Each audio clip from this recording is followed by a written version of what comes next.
कमरे में अकेली सोने लगी। एक रात तबीयत अचानक बहुत ज्यादा खराब हो गई। मेरे पेट में शदीद दर्द होने लगा जो नाकाबिले बर्दाश्त था। मैं तकलीफ में करा रही थी। इत्तेफाक से मेरा मोबाइल ऑफ था और उन दिनों बारिशों का मौसम था, जिसकी वजह से घर में अक्सर लाइट चली जाती थी। मैं इतनी कमजोर हो चुकी थी कि हिल भी नहीं पा रही थी। लेकिन जब दर्द नाकाबिले बर्दाश्त हो गया तो मैं बड़ी मुश्किल से उठकर गिरते संभलते अम्मी के पास गई। अम्मी और अब्बू फौरन मुझे हॉस्पिटल ले गए। डॉक्टर को कुछ समझ नहीं आया। इन्होंने कहा शायद ये फास्ट फूड की वजह से हुआ है, आइंदा आपने बाहर का खाना नहीं खाना। अम्मी और अब्बू ने मेरे लिए फास्ट फूड पर पाबंदी लगा दी और अम्मी ने मेरे कमरा भी नीचे शिफ्ट कर दिया। एक रात मैं सोते हुए अचानक स्लीप पैरालिसिस का शिकार हो गई। मैं ना हिल पा रही थी ना बोल पा रही थी। मेरे सामने एक लंबे कद की औरत खड़ी थी जिसके लंबे लंबे बाल थे। वो बिल्कुल मेरे करीब थी। दान भाई, आप सोच भी नहीं सकते मेरा क्या हाल होगा। मेरा दिल लग रहा था जैसे अभी बाहर आ जाएगा। वो मेरे पास आई और मेरे साथ लेट गई। ओफ, मैं बयान नहीं कर सकती मेरी क्या कैफियत थी। मैं दुआ कर रही थी कि मैं बेहोश हो जाऊं या मर जाऊं, क्योंकि मैं ये सब नहीं देख सकती थी। मैंने आयतल कुर्सी पढ़नी शुरू कर दी और जो भी दुआएं याद थी सब पढ़ डाली। लेकिन मैं महसूस कर रही हूं कि वो मेरे साथ लेटी हुई थी। उफ, मैं खौफ से कांप रही थी। उसके बाद मुझे कुछ याद नहीं कि क्या हुआ, क्योंकि मैं बेहोश हो गई। मेरी अम्मी बताती हैं कि मुझे 2 दिन बाद होश आया। जैसे मैं होश में आई मैंने अम्मी को एक एक चीज बताई। अम्मी ने फौरन एक पीर साहब को बुलाया, लेकिन वो पीर साहब हैरान होकर बोले, ये मेरी समझ से बाहर है, मैं आपकी मदद नहीं कर सकता। अम्मी ने और कई पीरों से राब्ता किया, लेकिन किसी को समझ ही नहीं आ रहा था। सब यही कह रहे थे कि यहाँ तो सब कुछ नॉर्मल लग रहा है। मेरे जिस्म में अजीब कमजोरी आने लगी। मैं पहले काफी सेहतमंद थी, लेकिन दिन ब दिन कमजोर होती जा रही थी। अबू बहुत परेशान थे। फिर किसी जानने वाले ने लाहौर के किसी मशहूर पीर साहब को बताया। हम फौरन लाहौर गए और उन पीर साहब से मिले। उन्होंने जो कहा वो सुनकर सबके पैरों तले जमीन निकल गई। पीर साहब ने कहा किसी ने इस लड़की पर बहुत सख्त जादू करवाया है और ये ऐसा जादू है कि आम बाबा को समझ नहीं आ सकता। ये बहुत खतरनाक है।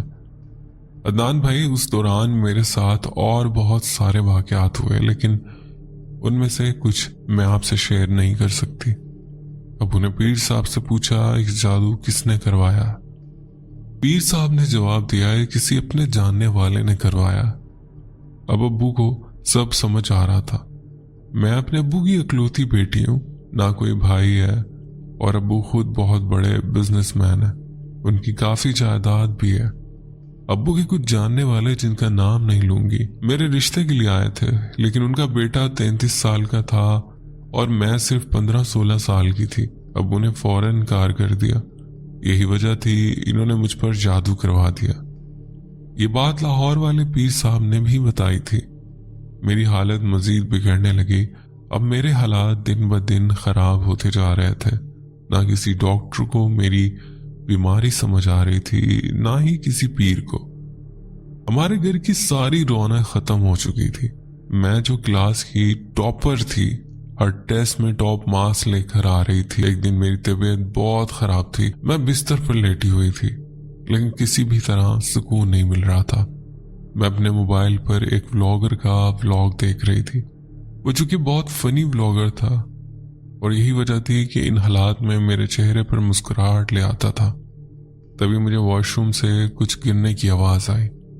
मैंने नजरअंदाज कर दिया, लेकिन मेरी हालत मजीद खराब होने लगी।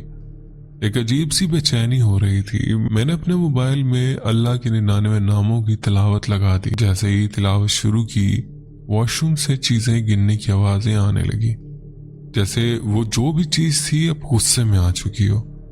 फिर अंदर से एक खौफनाक आवाज आई, इसको बंद करो वरना अच्छा नहीं होगा। इस वक्त मेरे कमरे का दरवाजा खुद ब खुद बंद हो गया। खिड़कियां जोरदार आवाजों के साथ खुलने और बंद होने लगी। फिर मैंने जो देखा वो बयान नहीं कर सकती। मेरे कमरे के पंखे के ऊपर एक औरत उल्टी लटकी हुई थी। बताने में शायद यकीन ना आए, लेकिन मेरी आंखों ने ये सब कुछ देखा था। मैं चीखें मारती रही लेकिन फिर भी तिलावत बंद नहीं की। वो आवाज फिर से आने लगी, इसको बंद करो वरना अच्छा नहीं होगा। मैंने डर के मारे फौरन तिलावत बंद कर दी। जैसे ही मैंने तिलावत बंद की, दरवाजा खुल गया, सब कुछ नॉर्मल हो गया। मैं भाग कर अम्मी के पास गई, उनसे लिपट गई और कहा, अम्मी आपको मेरी चीखें सुनाई नहीं दी? अम्मी ने हैरान होकर कहा, नहीं बेटा, मैंने कुछ नहीं सुना। खैर फिर मैंने अम्मी को सब कुछ बताया। फिर कुछ दिन बाद जो हुआ वो मुझे नहीं पता, लेकिन मेरी अम्मी ने बताया मेरे अंदर उस औरत जिन ने हाजिरी लगाई। ये पहली बार था। रात के वक्त मैं सो रही थी, लेकिन अम्मी बताती हैं कि इन्हें मेरे कमरे से गुर्राने की आवाज आई। अम्मी फौरन जाग गई और मेरे कमरे में आई। जब इन्होंने देखा तो मैं अपने कमरे की खिड़की में एक अजीब तरीके से बैठी हुई थी। अम्मी ने कहा, क्या हुआ? लेकिन जैसे ही वो मेरे पास आई और मुझे बिस्तर पर लिटाने लगी, मैंने इन्हें इतनी जोर से धक्का दिया कि वो दूर जाकर गिरी। अम्मी उठी और फौरन अब्बू को बुलाया। फिर वो रात बहुत मुश्किल से गुजरी। अगले दिन अब्बू ने बहुत से पीरों से बात की। उनमें से एक ने हमारी मदद करने का फैसला किया। उस रात उन्होंने एक खास अमल किया। ये अमल बहुत खौफनाक था। मुझे उसके बारे में ज्यादा नहीं मालूम, लेकिन अब्बू बताते हैं कि वो अमल इतना डरावना था कि आज भी वो इसे याद करके कांप जाते हैं, और इसी वजह से वो मुझे कुछ नहीं बताते, क्योंकि इन्हें डर है मैं खौफजदा हो जाऊंगी। दान भाई, उस अमल की वजह से मैंने अपनी माँ का गला दबा दिया। मैं कभी नहीं भूल सकती। आप खुद सोचें, मेरे लिए ये मानना कितना मुश्किल है कि मैं अपनी माँ की कातिल हूं। मेरी जिंदगी बर्बाद हो गई। उस वाक़े के बाद मैं तो ठीक हो गई, लेकिन हमारा घर बर्बाद हो गया। ये थी मेरी कहानी। मेरी सबसे गुजारिश है, मेरी माँ के लिए दुआ करें, अल्लाह उनकी मग़फ़िरत फरमाए। बहरहाल बहुत अफसोस हुआ आपकी वालदा का, और अल्लाह ताला उनकी बख्शी फरमाए और उनके दर्जात बुलंद फरमाए। तो दोस्तों, ये स्टोरीज ना सिर्फ स्टोरीज होती हैं, ये लेसन होता है हमारी लाइफ में, जो ये लोग तो बेचारे भुगत चुके, लेकिन हम लोग इनसे कुछ सीखें, कुछ समझें दुनिया में क्या कुछ हो रहा है, कैसी कैसी जिंदगी गुजर रही है लोगों की, और कैसे कैसे लोग हैं जो ये काला इल्म करवा के अगलों की पूरी जिंदगी बर्बाद कर देते हैं। अल्लाह ताला हिदायत दे ऐसे लोगों को। लेकिन आप लोग भी डरे अल्लाह से। आप लोग आखिरत में जवाब देना है, बाज आ जाएं ऐसी चीजों से जो किसी और की जिंदगी में जहर घोल दें। बहरहाल ये एक स्टोरी थी। बढ़ते हैं एक और स्टोरी की तरफ। मेरा नाम एंथनी है और मैं रावलपिंडी से हूँ। उम्मीद है आप खैरियत से होंगे। मैं तकरीबन 2 महीने से आपकी कहानियां सुन रहा हूँ। अब तो ये हालात हो गए हैं कि आपकी कहानी सुने बगैर नींद नहीं आती। काफी दिनों से सोच रहा था अपनी एक कहानी आपसे शेयर करूं, लेकिन फिर ये ख्याल आता था कि शायद ये कहानी बयान की जाएगी या नहीं। लेकिन जो कुछ मेरे साथ पेश आया वो बिल्कुल सच्चा वाकया। इससे पहले मेरे साथ कभी ऐसा कुछ नहीं हुआ था, और आमतौर पर मैं इन चीजों से ज्यादा नहीं डरता। ये वाकया तकरीबन 9 माह पहले का है। मैं रात को फ्रीलांसिंग के साथ साथ एक डिलीवरी कंपनी में पार्ट टाइम काम करता हूँ। मेरी शिफ्ट रात 8 बजे से सुबह 4 बजे तक होती है। एक रात तकरीबन 2:45 का वक्त था और मुझे एक ऑर्डर डिलीवर करना था। ये वही इलाका था जहां मेरा घर भी है, क्योंकि हमारे काम का निज़ाम मुकम्मल तौर पर मोबाइल ऐप के जरिए होता है और हमारे जोन्स बने होते हैं। हर जोन तकरीबन 6 से 7 किलोमीटर के दायरे में होता है, और जिस जोन में मैं काम करता था मेरा घर भी उसी में था। उस रात मैंने ऑर्डर लिया और दिए गए पते पर पहुंच गया। दिलचस्प बात यह थी कि जहां मैंने ऑर्डर डिलीवर करना था वहीं मेरे एक करीबी दोस्त का घर भी था। मैंने ऑर्डर दिया और इसी बहाने अपने दोस्त को कॉल करके बाहर बुला लिया। जब वो बाहर आया तो हमने एक दूसरे की खैरियत पूछी। कुछ लम्हों बाद मेरे दोस्त ने कहा कि घर आ जाओ, अंदर बैठकर गपशप करते हैं। میں نے اپنے دوست سے کہا کہ مجھے کچھ آرڈر مل گئے ہیں جو مجھے وینڈر سے لے کر ڈلیور کرنے ہیں، میں انہیں مکمل کر کے واپس آتا ہوں، پھر ہم کسی ہوٹل پہ جا کر بیٹھتے ہیں۔ میرے دوست نے کہا ٹھیک ہے پھر آ جانا۔ عدنان بھائی میں وہاں سے نکلا، آرڈر پک کیے اور ڈلیوری کرنے کے بعد تقریباً 3:15 بجے فری ہوا۔